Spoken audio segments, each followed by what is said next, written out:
कोई धार्मिक आयोजन हो या छोटे लेवल पे ही वो करें, लेकिन उसको करते ज़रूर है और हम लोगों को बुलाते हैं। कई बार मैंने ही किसी कारणवश या व्यस्ततावश हम लोग मना कर देते हैं, लेकिन नहीं पहुंच पाते कार्यक्रम में, लेकिन वो लगातार करते हैं। सबसे बड़ी बात ये है, बात ये नहीं है कि यहाँ पे संख्या कितनी है, बात ये है कि भावना क्या है, कि एक भावना उनकी है कि अपने महापुरुषों को वो याद करें, चाहे किसी भी माध्यम से करें, लेकिन महापुरुषों को याद करें। क्योंकि भारत एक ऐसा देश है, ऐसी संस्कृति हम लोगों को, हमारे बड़ों से हमें संस्कार मिले कि हम 16 दिन के श्राद्ध करते हैं जब हम अपने पूर्वजों को याद करते हैं। तो वो लोग जिन्होंने हमें जन्म दिया, जिनकी हम शाखाएं हैं, उनको याद करते हैं। तो साथ के साथ उन लोगों को याद करने का भी हमारा फर्ज बनता है, जिनके कारण आज हम एक ऐसे देश में सांस ले रहे हैं जो कि आज़ाद है, जिसका संविधान अपना है, जिसका लोकतंत्र अपना है, सब कुछ अपना है। इसके लिए हम उनके ऋणी हैं, जितने हम अपने माता पिता के ऋणी हैं, उससे ज़्यादा उन लोगों के भी ऋणी हैं कि हम एक आज़ाद देश में पैदा हुए, उनकी वजह से हुए। मिला जुला दिन है, क्योंकि एक खुशी का दिन है कि आज के दिन एक ऐसे शेर ने जन्म लिया, भारत देश में जन्म लिया, जिनको लौह पुरुष के नाम से जानते हैं, सरदार वल्लभ भाई पटेल। और एक ऐसी हस्ती जिनसे मैं बहुत मतलब हमेशा मेरे को जो बचपन से मेरी इच्छा थी कि मुझे इंदिरा गांधी बनना है, मैं एक प्रेरणा स्रोत, और खासकर क्योंकि वो महिला थी, तो उस महिला होने के नाते जो एक महिलाओं के लिए जो शक्ति उनके अंदर थी, जो उनका एक नेतृत्व था, ये हमारे लिए गर्व करने की बात है कि एक महिला ने एक प्रधानमंत्री इस भारत देश की रही हैं। जब उस समय में वो प्रधानमंत्री रही थी, जब बेटा बेटी में बहुत अंतर माना जाता था, उस समय वो प्रधानमंत्री रही, और हमको उनसे बहुत कुछ सीखने की ज़रूरत है, हम महिलाओं को। तो उनकी आज पुण्यतिथि है, उनको भी हम बहुत बहुत नमन करते हैं। और सरदार वल्लभ भाई पटेल को भी हम कोटि कोटि नमन करते हैं, क्योंकि दोनों ही हस्तियाँ हमारे लिए बड़ी आदरणीय रही हैं, बहुत पूजनीय हमारे लिए रही हैं। मुझसे पूर्व भैया मेरे बोल रहे थे, विष्णु भैया बोल रहे थे कि किसी ने वो फाड़ा है, तो मैं आपसे एक निवेदन करना चाहती हूँ कि आप इस पर कोई रिएक्ट न करें। ऐसे लोग अपने माँ बापों के संस्कारों को परिचय देते हैं और इससे ज़्यादा कुछ नहीं करते हैं। और आपकी या मेरी लोकप्रियता सिर्फ एक बैनर से नहीं है, हमारा काम हमारी पहचान है, बैनर हमारा पहचान नहीं है। वो ठीक है, उनकी जो भी मानसिकता रही हो, जैसी भी मानसिकता रही हो, वो ईश्वर देख रहा है और ईश्वर अपने आप उसको हिसाब किताब कर लेगा।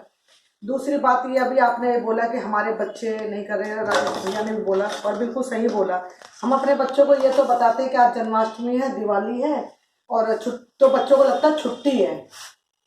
दिवाली का मतलब छुट्टी है, जन्माष्टमी का मतलब छुट्टी है। दिवाली क्यों मनाई जाती है, रक्षाबंधन क्यों मनाया जाता है, या ये त्यौहार हम क्यों मनाए जाते हैं, ये हम लोग बच्चों को नहीं बता पाते हैं। उसी का कारण है कि बच्चे धीरे धीरे विमुख हो रहे हैं। आप दिवाली में अगर पटाखों की बात करें तो हमने ही अपने बच्चों को फीड करा, अरे बड़ा पॉल्यूशन है, बड़ा पॉल्यूशन है, बड़ा पॉल्यूशन है, ये कह के हमने अपने बच्चों के दिमाग में फीड कर दिया है कि बच्चे कह रहे हैं कि नहीं जी पटाखे नहीं चलाना है, वो मना कर रखा है कि बहुत पॉल्यूशन होता है।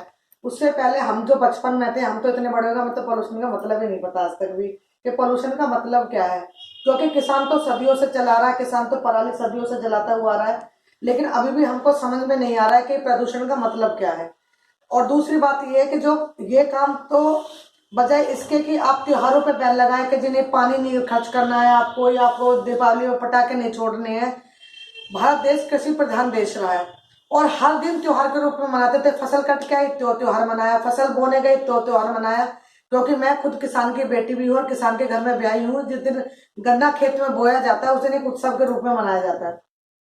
जिस दिन फसल कट के आती है, मुझे याद है जब फसल कट के और गेहूं निकल जाते, कुछ निकल जाते, तो सबसे पहले लड़कियों को बांटते हैं। वो भी एक उत्सव का माहौल होता है कि नहीं घर में आए हुए हैं। मैंने देखा अपनी दादी को, जिसमें गेहूं रखे जाते थे, मेरी दादी उसमें सतिया बनाती थी। तो ये तो भारत देश तो त्योहारों का देश रहा है और हर दिन हम लोग त्योहार मनाते हैं। हम छोटे छोटे ऑकेशन को त्योहार के रूप में मनाते हैं। और ये कहना कि जी प्रदूषण हो जाएगा, भाई तो सरकार क्या कर रही है, चाहे कोई भी सरकार हो, ये सरकारों का काम है। आप त्योहारों पे बैन नहीं लगा सकते हो। आप छठ पूजा के लिए बोल दिया कि जी इसमें नहीं, आपको पहले सोचना चाहिए कि जी जमुना जी में हो रहा तो आप अलग व्यवस्था करो, कुछ भी व्यवस्था करो। तो त्योहारों से छेड़छाड़ करना कहीं ना कहीं हमारी संस्कृति को नष्ट करने का भी कहीं ना कहीं एक जो चाल जो चल रहे हैं लोग, ये जो वामपंथी लोग जो बैठे हुए हैं, जो हिंदू विरोधी बैठे हुए हैं, जो राष्ट्र विरोधी लोग बैठे हुए हैं, कहीं ना कहीं वो भारतीय संस्कृति को कुचलने का कार्य भी कर रहे हैं। चाहे वो किसी भी माध्यम से कर रहे हो, चाहे हमारे त्योहारों पे हमको ज्ञान देने लग जाते हैं वो, या किसी और चीज़ पे हमको जो ज्ञान देते हैं, कहीं ना कहीं ये हमारी भारतीय संस्कृति को नष्ट कर रहे हैं। और ये भी देखिए आज कि आज दिल्ली में जो मौजूदा सरकार है उसने जो जिस तरीके से हर वार्ड में 3-3 4-4 ठेके खोलने का जो आदेश दिया है वो हमारी संस्कृति को नष्ट करने का है। उसमें आप ये देखें युवा पीढ़ी की उम्र 25 से 21 कर दी, वो भी हमारी संस्कृति को नष्ट करने का है। आप ये बताइए कौन सी मौजूदा सरकार है जो ऐसी कोई ऐसी पाठशाला चला रही है जिसमें बच्चों को धर्म का ज्ञान दिया जाता है या बच्चों को इस तरीके की शिक्षा दी जाती है।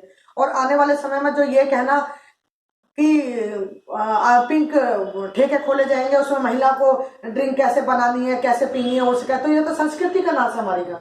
सीधा सीधा संस्कृति पर अटैक हो रहा है। वो महिलाएं जिनको हम लक्ष्मी के रूप में पूजते हैं, शक्ति के रूप में पूजते हैं, और आप उनको कंजक के रूप में पूज रहे हैं। आप उनको ये बताओगे कि शराब कैसे पीनी है, तो ये तो कहीं ना कहीं हमारी संस्कृति पर अटैक है।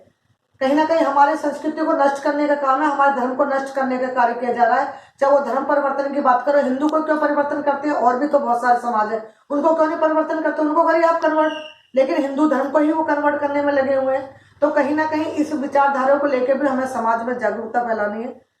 हम लोगों को मिलकर इस पे काम करना है, क्योंकि ये जो देश, ये जो समाज हमको मिला है ना, इसके लिए हमारे पूर्वजों ने खून बहाया है अपना, उन्होंने अपनी कुर्बानियां दी है इसके लिए।